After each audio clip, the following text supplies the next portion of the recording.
All right.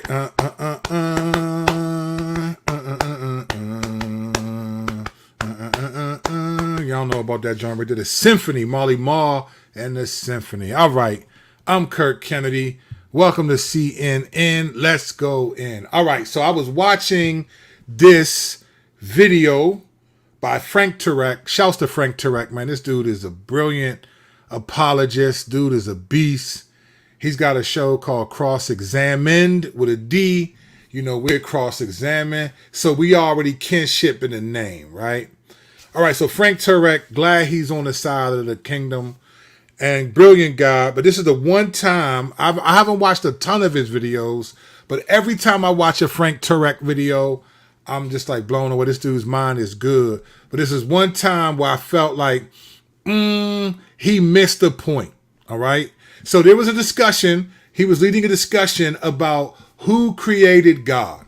And there was a kid that's an atheist in the audience who is saying scientifically that the universe is proven that God doesn't exist. And so Frank Turek goes on this, uses an acronym called SURGE, S-U-R-G-E. And each letter of that acronym is connected somehow to proving that science cannot answer the truth of these scientific anomalies that for Frank Turek prove that there's an unmoved mover, right? An uncreated creator of such things, all right? So he goes back and forth, and then this atheist makes a very good point, and I want us to watch a brief part of it to see how Frank Turek actually responds to this. And I thought, as brilliant as this dude is, I thought this one time, this wasn't the best way to respond. So check this out. Watch this. You know, we do it gangster. We're going to do it like this, and then we're going to get back to you and see what happens. All right, here we go. The evidence points to the fact that the universe is not the uncaused first cause. So there must be something beyond the universe that is, and that thing that's beyond the universe must be spaceless, timeless, and immaterial. And if you're timeless, do you have a beginning? No. So God is not, he didn't have a very beginning. pregnant He's the pause. uncaused first cause. And look, Aristotle, Plato, they all knew this. They knew there had to be an unmoved mover. I believe that you're drawing a false dichotomy because we do not know that the original cause was God. There is no reason to say that an intelligent designer was the first cause, the uncaused first cause that caused everything else. I do not have the training or expertise to refute such science. In fact, I accept your conclusion that the Big Bang happened again and space-time and matter came into existence from a point of origin. But we do not know that this point of origin is God. Calling it God is to make a false assumption. Another reason for the existence of everything might simply be that other dimensions have the power and the marvelousness and complexity to create a situation where where the Big Bang could be brought into existence and space-time and matter begin to exist without an intelligent designer having a hand. I gotta say really quick before we get to Frank's response, I love this guy's humility, and I love his honesty, and I love that he basically is saying, like, I don't have answers to the scientific acronym that you just laid out. So he's granting that rather than just trying to double down or feel like he has to like win the debate, win the argument, come up with something on the fly. He concedes that point. And then I love actually the philosophical point that he's making here, which is how do you make the jump from whatever could have caused the universe? He's saying like some sort of other dimensional winds or something that could have birthed this universe. Which all right, so let me just tell you what's happening. All right, so this guy basically says, hey, listen, you could be right. I can't argue with the surge scientific acronym you put up. But the problem that the guy's saying he has is that, okay, even if I concede that the Big Bang was created by, and there's certain elements that someone created Big Bang, it doesn't prove that the God that you're saying, the God of the Bible, is the cause of that. It could be that other dimensions have proven to have the capacity to create other dimensions. Why are you saying that it's the God of the Bible? Like, that's not proving anything. And that's a great point. That is probably one of the strongest points that people who push back against the apologetic of the creation of God from a cosmological perspective, that's a great point. It's like, okay, even if you can prove that science and the Big Bang Theory had to have a creator, how can you prove that it's the God of the Bible? That was this kid's pushback. That was a great atheist point. Great atheist point. Let me watch just a couple seconds of here's what Frank Turek, how he responded. Don't get me wrong, brilliant. But listen to his response. I thought, if this were The Price is Right, I thought he missed the point here of what the guy was saying. Because the guy said this, I pushing back against the false dichotomy. This is what he said. It's a false dichotomy that's either science or God of the Bible. He's saying the universe could have been created by another dimension. All right. Here's how Frank Turek responds after this other guy is done talking. And this is why I feel like, is this the right response to that? All right, I have thoughts, but let's let Frank Turek, let's hear his answer here.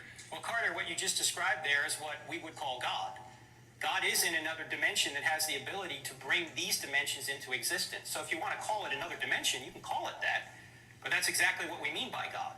But then why is there a theology? Why do we worship God? He could easily be called another. Excellent point. You don't have to worship God. In fact, Aristotle never worshiped God. In fact, the Greeks never got their theology and philosophy. Okay, so here's what the guy says, okay, look, you're calling another dimension. Frank Turek says you're calling it, that's what God does. He does that. And the guy said, okay, then why is there theology? Why do we have to worship God? And he says, excellent point. You don't have to worship God. And he goes on a tirade about you don't have to worship God. God's not going to force himself on you and all of that. I think that was a terrible answer. And I love Frank Turek. This isn't a critique of him, but in that moment, I think that's a bad answer. Let me tell you why. Whenever we're trying to talk about the existence of God, people often, especially when it relates to science, they often make us say, with this argument, okay, that's a false dichotomy, that since there was an unmoved mover or an uncreated creator of the universe, the guy even said, even if I concede and believe that, then how does that prove that you're God? And Frank Turek said, well, you don't have to believe. Why do we worship? You don't have to worship God. That's the wrong answer. And let me tell you why. I would have said, and I think this is the right way to process it, when the guy said, well, that's a false dichotomy, God or science. Why can't it be a dimension and other dimensions? I would have said, well, actually, brother, I disagree with your dichotomy. You're presenting a false dichotomy, that it's either the God of the Bible or other dimensions, because we don't live in a world where those are the only two options. See, we don't believe in the God of the Bible in comparison to science alone. And now that science can't disprove God from our vantage point, that we somehow believe in the God of the Bible. The real comparative framework is not the God of the Bible and the Big Bang Theory and science. There are thousands upon thousands of other gods, other people groups going back to the beginning of humanity. Like, if we're being honest, atheism in and of itself is a new phenomenon. And it's a new phenomenon that comes out of the Age of Enlightenment period in the beginning in the 16th and 17th century, working its way up to the 18th century, where you have this, I think, therefore I am. I trust reason and stuff more than faith. I trust science more than supernaturalism, right? So prior to that, all of human history, going back to the early Mesopotamian religions of, the Kemetic religions, the Babylonian, the Assyrian, Zoroastrianism, all these other religions existed because people felt like there were other gods. There was something greater. People weren't thinking there's no God. They just couldn't figure out. They had multiple gods in which they were serving, right? So the God of the Bible shows up declaring himself to be the God of all gods. Many people don't like to talk about this in their Bible, but there is a supernatural element where God has no problem calling other cosmic beings gods, but he calls himself the Alpha and Omega, the King, the Lord of Lords, right? The Most High God. Why does he have to call himself the Most High God unless he's distinguishing himself from other beings that are considered gods? So the real dichotomy is not science versus the God of the Bible. The real dichotomy is the God of the Bible versus all the other gods that claim to be God, that brought the world and existence into existence. Science is just another God. Even if it doesn't have modes of worship, if you're claiming that science is what brought the universe or the universe into play, then you're calling it a creator, right? Somehow it's a creator. So it's a God. So the dichotomy is God of the Bible versus all the other gods. And now we say, okay, why do I believe the God of the Bible versus all the other gods? And namely, we believe because of Jesus.